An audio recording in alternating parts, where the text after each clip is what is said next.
Tonight, WWE presents another edition of Monday Night Raw on the road to WrestleMania, of course, from inside the WWE ThunderDome in Tropicana Field in St. Petersburg, Florida. Now, obviously, one of the big matches announced for tonight's show is Drew McIntyre versus Randy Orton. Once again, yes, we're getting the match once again. It was announced last night that McIntyre would be squaring off with the Viper. Of course, they were originally scheduled to face off on Monday Night Raw 2-3 weeks ago at this point, whenever McIntyre contracted COVID-19, because that's what happened, of course. It was going to be Drew McIntyre versus Randy Orton on Monday Night Raw, and McIntyre tested positive the day of, or the day prior to that Monday Night Raw taping, so he had to self-quarantine for 10 days, and the McIntyre-Randy Orton match was scrapped. Instead, we had the Triple H return during that show, and we had the Triple H-Randy Orton match, which then led to Alexa Bliss getting involved and shooting a fireball at Randy Orton's face. So we had all of that because Drew McIntyre didn't test positive for COVID-19. Now, I will mention, when it comes to the Randy Orton Triple H stuff, I said at the time the following day that it was really random anyway, because they were panicking. They were going up against the college championship football game, so they needed something. So they thought, oh, Triple H is at the show. Let's have Triple H versus Randy Orton. The issue is that, again, they have this massive issue on that show. There's massive issue with Triple H and Randy Orton. They set it up that there's some disrespect there, and Triple H has got to do what's right, teach Randy Orton a lesson. Then at the end of the show, Triple H disappears because Alexa Bliss shows up, shoots the fireball. We haven't seen Triple H since at all. So what's the situation? Well, I guess the issue between Randy Orton and Triple H is fine. Triple H just went, you know what? We'll leave the issue. He got shot in the face with a fireball. It's over. So again, stuff like that just seems. I know we're trying to put logic into an illogical situation, maybe with the Randy Orton Triple H thing there, but it's just annoying. It's very annoying, that kind of stuff. Nevertheless, we are getting the match that was originally scheduled for a couple of weeks ago tonight on Raw. And when this was announced yesterday, rightfully so, I suppose, a lot of people rolled their eyes because they said it's going to be Drew McIntyre versus Randy Orton again, and WWE framed it in the same way that they always do when they do the same match over and over again. They go, they're revisiting their rivalry. Drew McIntyre and Randy Orton, they're revisiting their rivalry, their big rivalry from 2020. And it's so funny, isn't it? Because when Drew McIntyre and Randy Orton first had the match scheduled for SummerSlam in 2020, people were really, really excited about it because Drew McIntyre was doing great as the WWE Champion. Randy Orton was red hot as a big heel on Monday Night Raw. Had the great feud with Edge. Edge just got injured as well, and then in the build-up to the match at SummerSlam, you had Randy Orton kicking everyone in the head, whether it was Big Show, Ric Flair, Shawn Michaels, who barely sold for him, Edge, Christian, all of those guys. So everyone was really excited because it was a fresh feud. It was something we hadn't really seen before, especially this version of Drew McIntyre and Randy Orton back to his best as that big vicious heel. Everyone was very excited about it. And like WWE does, they take a feud that people are really excited about and they drive it into the ground. Not to say that any of the matches were bad between Drew McIntyre and Randy Orton, because they weren't. They were really good matches. I think every single match they had was a good match. But the problem is, the reason why people rolled their eyes when this was announced yesterday is because we've seen it before. We have seen it not only before, but we have seen it over and over and over and over and over again. We have seen it so many times that now it's just like, oh, come on, we don't need to see it again. And I know they might frame it as, well, this is the last time. We promise this is the last time that Drew McIntyre and Randy Orton are going to face off. Trust me, they're not going to face off again. This is definitely going to be the last time. And it's like, it's not though, is it? It isn't. It isn't going to be the last time they face off. In terms of the finish of the match, I would probably expect Drew McIntyre to win. I wouldn't be stunned in the slightest if we have a situation whereby Alexa Bliss or even the Fiend gets involved. I think we'll see some form of Alexa Bliss and the Fiend shenanigans. There's no doubt in my mind about that. What they will be, I don't know. When it comes to the Fiend's return to face off against Randy Orton, it's coming. It's going to come eventually, because it looks like now we're probably going to get the Fiend versus Randy Orton at WrestleMania, I would think, considering WrestleMania is a couple of months away. I wasn't sure if in December time they could really stretch it out until WrestleMania, but now that we're in February, and now that we're a couple of pay-per-views away from WrestleMania, of course you've got Elimination Chamber and you've got Fastlane, so they could have the Fiend return before then, and we have the Fiend versus Randy Orton match at either one of those pay-per-views. But I feel like if you've committed so much to it at this point, they've committed all of this time to having Bray Wyatt off of television, then you might as well carry on. Have the Fiend versus Randy Orton at WrestleMania in some weird, crazy match. Have they can stretch it. I think they can stretch it now. They can. And I think Alexa Bliss is doing a fantastic job with that. Could The Fiend return tonight? I mean, he could. I wouldn't be shocked. I really wouldn't be shocked if he did. I just think now it's about when is the right time to have The Fiend return. And I don't know the answer. I don't know when the answer was. For me, it felt obvious that The Fiend would return at the Royal Rumble. That didn't happen, of course. The way that they did it in the end, I thought they were, and I think most people thought the situation would be that The Fiend would return at the Rumble and throw Randy Orton out of the Royal Rumble match, and that would be The Fiend's return, and they would do the feud like that.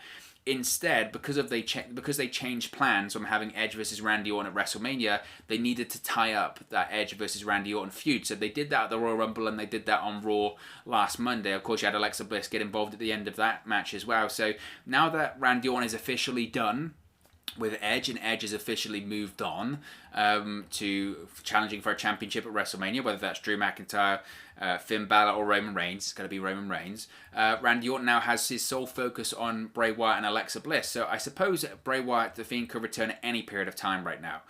When, where, we don't know. We don't know. But I would think we're probably going to get Randy Orton versus The Fiend at WrestleMania. If not, I have no idea what Randy Orton's going to do at WrestleMania. I have no idea what The Fiend's going to do at WrestleMania. It seems like, as I mentioned, you've committed this amount of time to telling that story at this point, that continue it. And it has been, especially when it comes to Raw, it's been the best thing about Raw for a while. Randy Orton, Alexa Bliss, and Bray Wyatt, they have been the best things on Monday Night Raw and most compelling things to watch, and some of the best elements of that show. The issue is that show is still 3 hours long, and Randy Orton, Bray Wyatt, and Alexa Bliss make up for 10-15 minutes of it. They can't be on for 3 hours. So it's still a difficult show to watch. Now, there's no slight against Drew McIntyre. Drew McIntyre, I think, again, is doing an excellent job as WWE Champion. If you compare Drew McIntyre to this time 12 months ago, the growth that he has experienced in terms of popularity, in terms of main event level and stature, he feels like a main eventer now. Drew McIntyre feels like a big star. And WWE haven't done a lot of amazing things when it comes to building new stars and creating new stars, but there's no doubt that over the course of the last 12 months, one thing they have got really, really right is Drew McIntyre. They've built Drew McIntyre into a legitimate, bona fide main event level star. He is the face of Monday Night Raw. Considering that Roman Reigns is a heel on SmackDown, he's arguably the babyface of WWE right now. He's the biggest babyface, I would guess, of WWE right now, and he's done a fantastic job. And again, credit to Drew McIntyre, because obviously he has to put in the work in the ring, but you do have to credit those behind the scenes at WWE, the creative team, Vince McMahon, Bruce Pritchard, whoever, because they've got Drew McIntyre really right. They have got him really right over the course of the last 12 months. I guess the only thing they got wrong was having Randy Orton beat McIntyre at Hell in a Cell back in October. I think the reason they did that is because they did think they were going to have Randy Orton versus Edge at WrestleMania for the WWE Championship, and then right then, plans changed pretty quickly and they got the title back on McIntyre, which now looking back on it looks like the right decision. Now, just looking back on it, it just feels crazy that they would have protected McIntyre for, at that point of time, 9-10 months, and then have him lose against Randy Orton, and then suddenly go, oh, it's a bad decision, go back. I guess they got fortunate that it didn't really damage McIntyre at all. If anything, it made him stronger. So that's certainly interesting. As far as who's McIntyre's going to be facing at WrestleMania, I don't know. I really don't know. You would think that Edge is going to be facing Roman Reigns. If there is going to be an NXT Championship match, that would probably be Finn Balor versus Karrion Kross. I hope that happens on the show. As far as Drew McIntyre, he's going to be feuding with Sheamus over the course of the next few months. I don't think that will stretch to WrestleMania. I don't think I'd have a massive issue with it. I think if they could potentially tell a really good story through that. I just don't know if it's big enough for WrestleMania. I really wouldn't have a problem with it if they can tell the story properly. But I think considering they did the Sheamus turn last week, it's very likely, and they had the whole stuff backstage with McIntyre saying that he'll give Sheamus what he wants, a WWE Championship match. I would probably think we're going to get McIntyre Sheamus at Elimination Chamber or the latest Fastlane, but probably even both. And then as far as who McIntyre faces at WrestleMania for the WWE Championship, I mean, it's open. It really is open. I mean, there's been discussions about if John Cena can or can't make it back to WrestleMania because of his filming commitments for Peacemaker in Vancouver in Canada.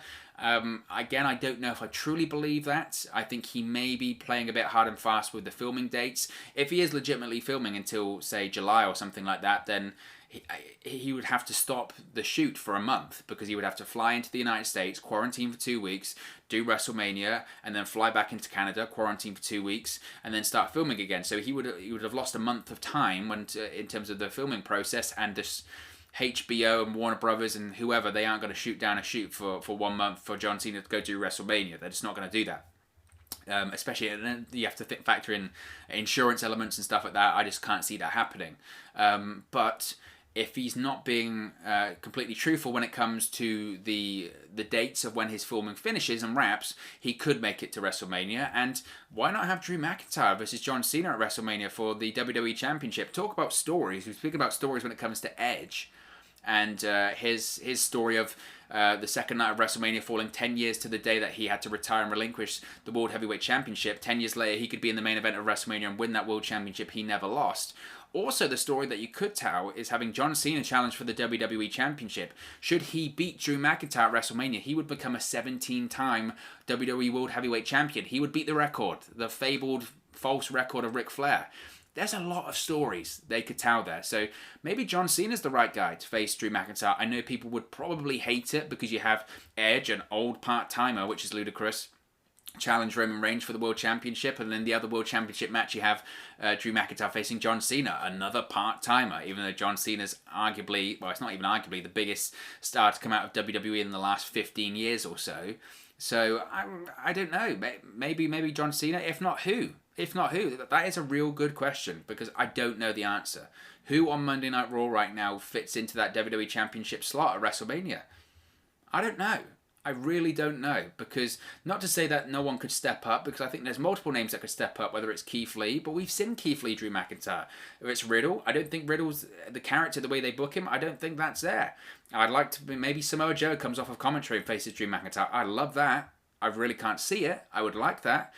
Braun Strowman, I mean, who really cares for a Braun Strowman Drew McIntyre match at WrestleMania? I don't, but maybe it might be the guy. I don't know.